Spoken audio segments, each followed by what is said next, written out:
우리는 잠시 침묵 속에 앉아 있었고 저마다 자신의 생각에 잠겨 있었다. 이제 나는 곧 나에게 이토록 많은 것을 주었던 내 놀라운 친구들을 떠나게 될 것이다. 이 생각이 내 마음을 스쳐 지나가면서 다소 슬퍼지기도 했다.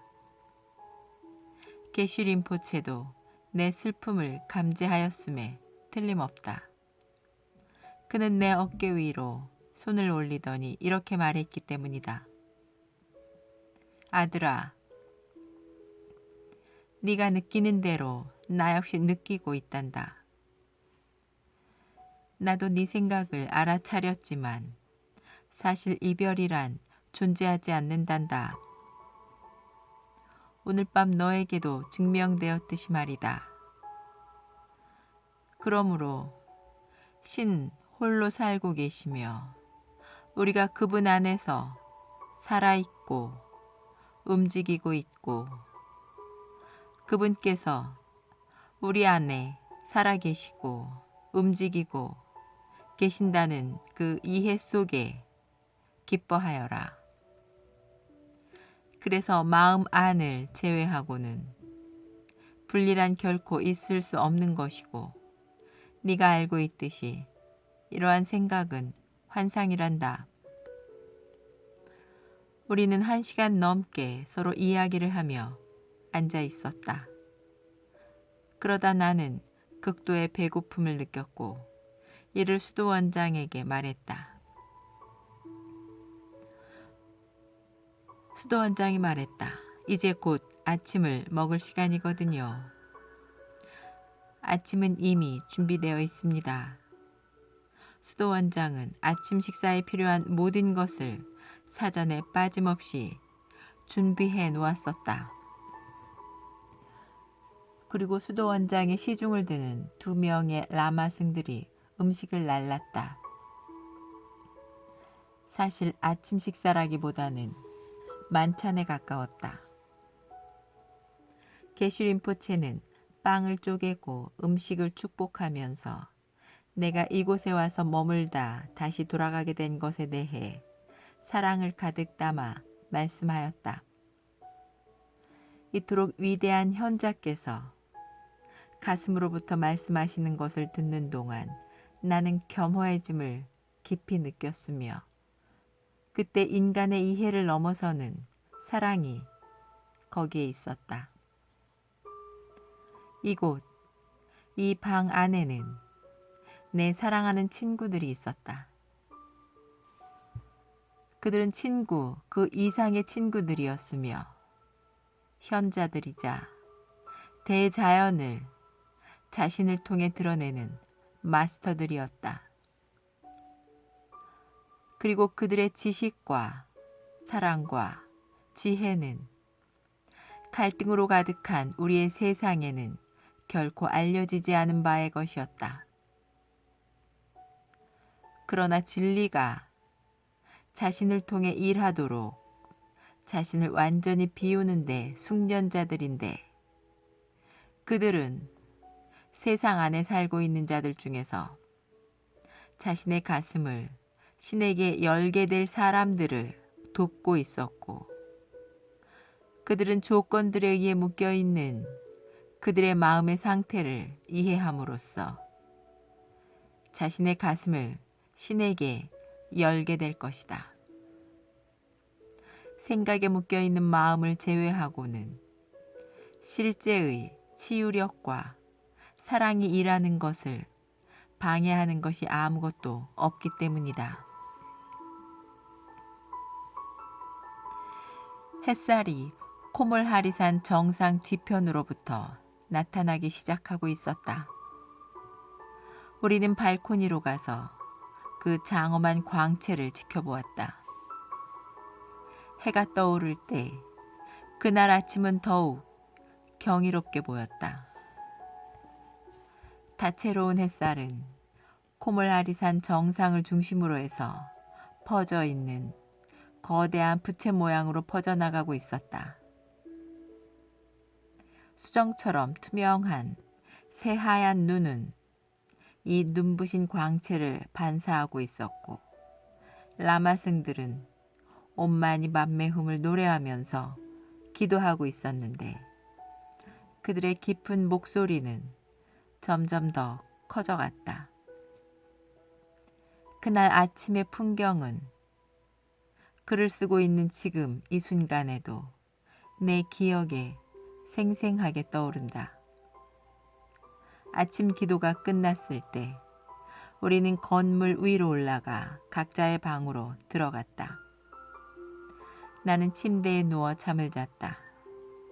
잠을 잘 때 보았던 것이 꿈이었는지 아니었는지를 알 수 없었으나 그때 나는 지상에 속해 있지 않은 자들과 어울렸으며 나는 이를 분명하게 의식하고 있었다. 내가 누군가 내 옆에 있다는 것을 감지할 때까지 잠들어 있었는데 그때는 정오였다. 눈을 뜨자 게슈 림포체가 나를 바라보며 서 있었다. 그는 말했다.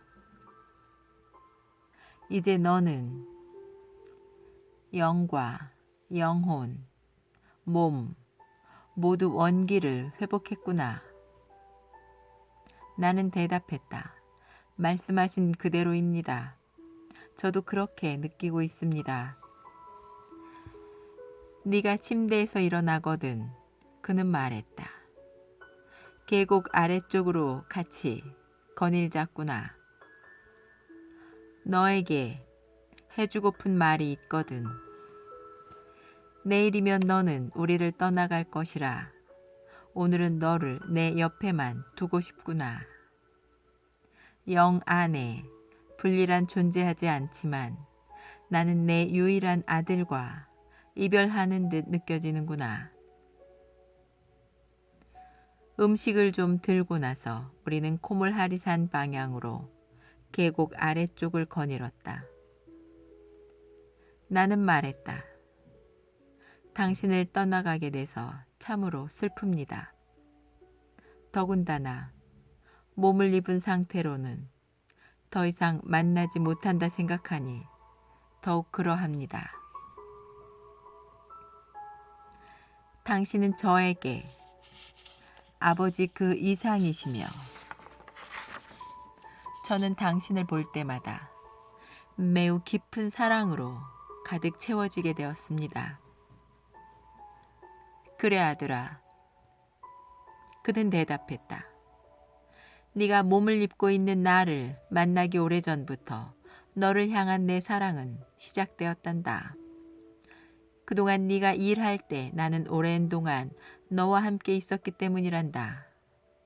그러나 이제 곧 나는 내 생명을 내려놓게 될 것인데 이는 몸으로부터 자유로운 생명을 취하기 위해서란다. But now I will soon lay down my life to take it up again, free from the physical. 더 이상 몸으로 돌아오지는 않을 것이지만 다른 영역들에서 머물게 될 것이란다. 그럼에도 불구하고 나는 계속해서 너와 함께 있을 거란다. 너의 훌륭한 안내자인 성 안토니오처럼 말이지. 그리고 그는 말을 덧붙였다. 이런 격언이 있단다. 지혜를 얻어라. 이해를 구하라. 그것을 잊어버리지 말라. 내 입에서 나오는 말들에서 멀어지지 말라. 그러나 이보다 더 차원 높고 더 좋은 길이 있단다. 내 이웃을 내 자신처럼 사랑하여라.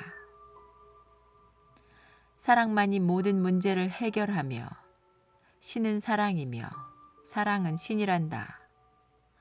그러나 사람들은 자신의 가슴 속에 다른 이를 향한 미움을 품고서 그분에게 다가서려 하지.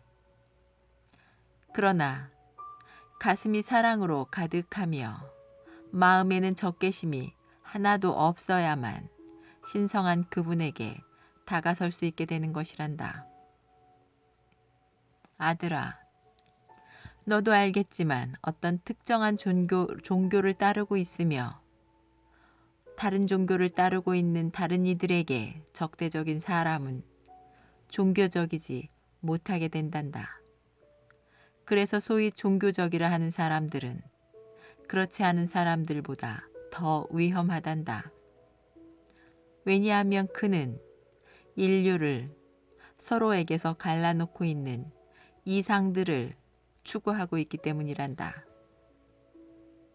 아들아, 너도 깨닫고 있겠지만 관념은 다른 것들보다 사람과 사람 사이를 더 갈라놓는단다. 좌파로 기울어지는 자들도 있으며 우파로 기울어지는 자들도 있단다. 그들은 그저 관념을 추구하고 있을 따름이지. 자신의 관념이 다른 자들의 관념보다 더 낫다고 생각하는 사람이 있기 마련인데 이런 태도는 적개심, 투쟁, 유혈사태로 이어지게 된단다. 믿음과 관념이 사람과 사람 사이를 갈라놓고 있는 그 모습을 이해하게 될 때라야 평화와 사랑은 찾아오게 된단다. 자신의 관념이 중요하다고 믿고 있는 환상을 놓아버릴 때라야 사랑이 사람의 가슴과 마음 안으로 들어오게 된단다. 그리고 사람이 거짓된 것을 즉각적으로 알아보는 그 순간 사랑도 즉각적으로 들어서게 된단다.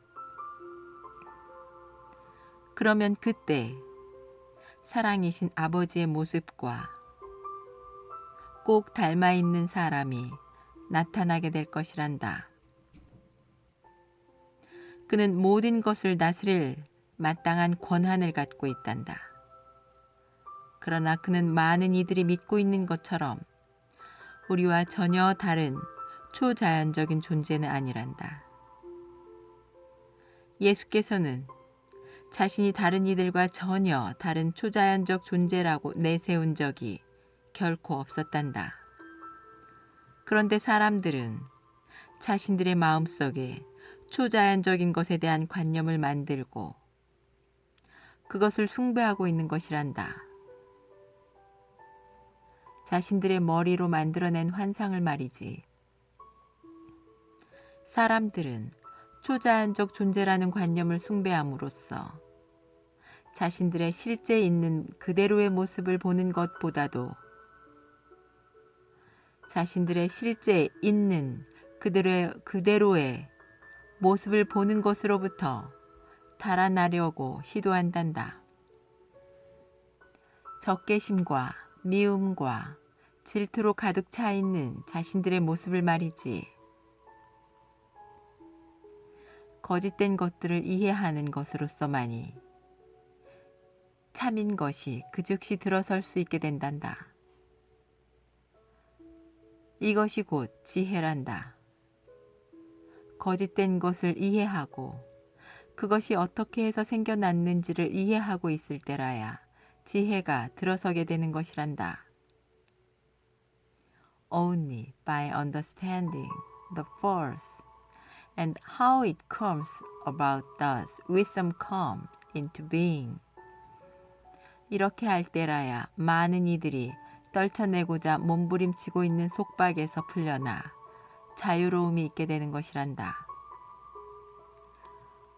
너에게 지혜가 찾아올 때 풀 한 포기도 꽃 한 송이도 나무 한 그루도 자기 좋을 대로 자라나는 것이 아니며 심지어는 싹이 하나 트는 것조차 그러하다는 것을 깨닫게 될 것이란다.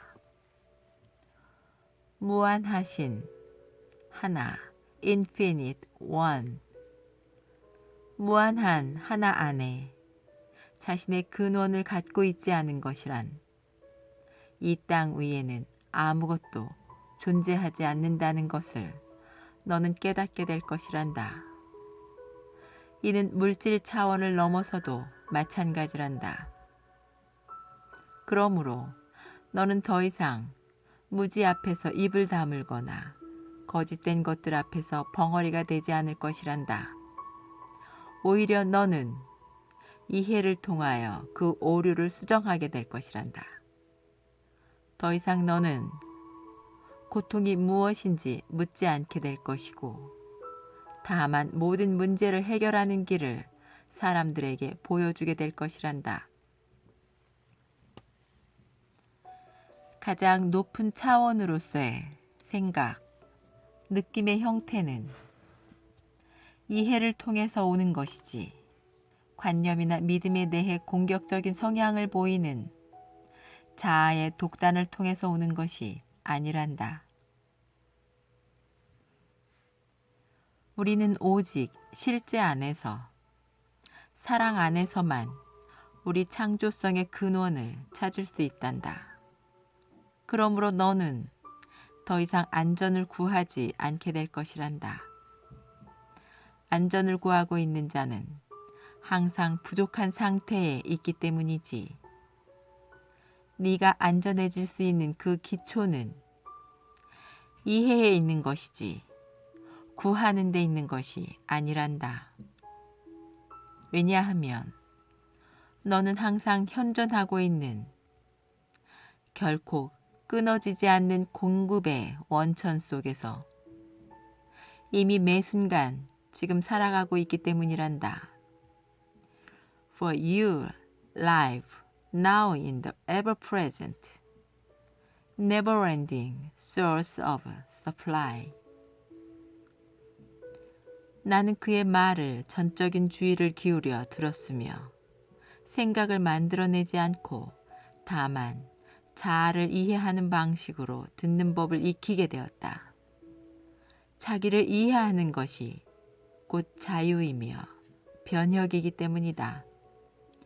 그리고 이 자유로움 안에서 실제는 그 어떠한 형태의 한계에 의해서도 제한을 받지 않으며 무한하게 일을 하는 것이다.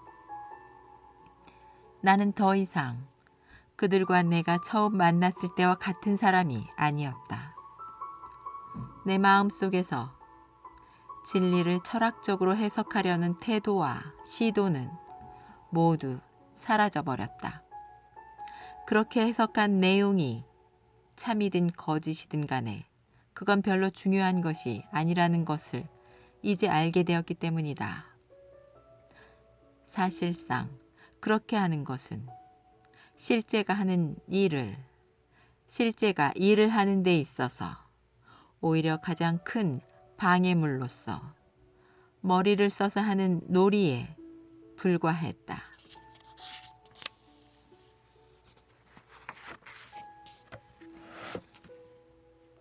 이것이 게슈 림포체가 나에게 들려준 마지막 이야기였다.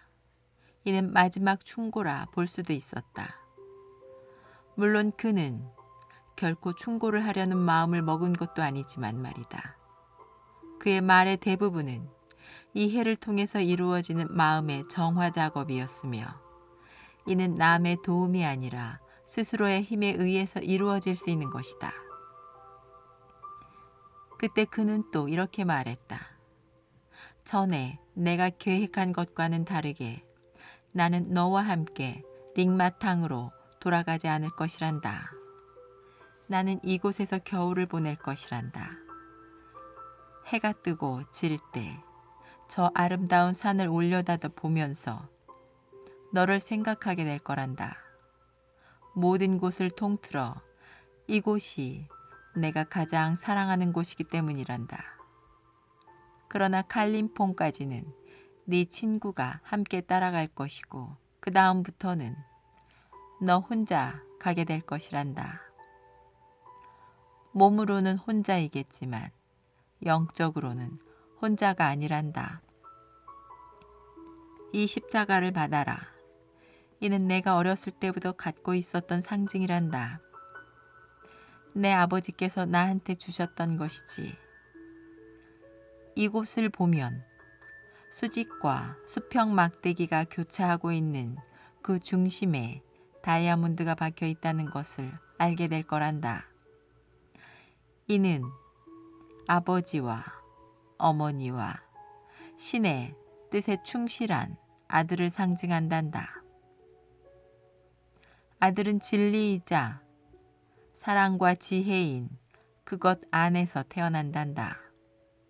나는 네가 이것을 언제까지나 네 개인적으로 지니고 있기를 바란단다. 그는 온화하게 말했다. 그는 목에 걸려있던 십자가 목걸이를 풀러서 내 목 주위에 걸어주었다.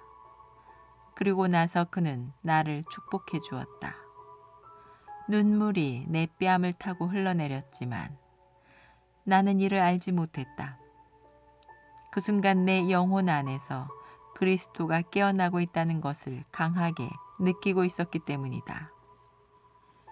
그때 나는 마치 거지의 옷을 벗어 던지고 사랑의 옷을 입은 듯 느껴졌다. 그 사랑의 옷이 바로 그리스도의 요가이다. 고통받는 영혼들이 그 옷의 끝자락에 손을 닿기만 하더라도 그들은 낫게 될 것이다.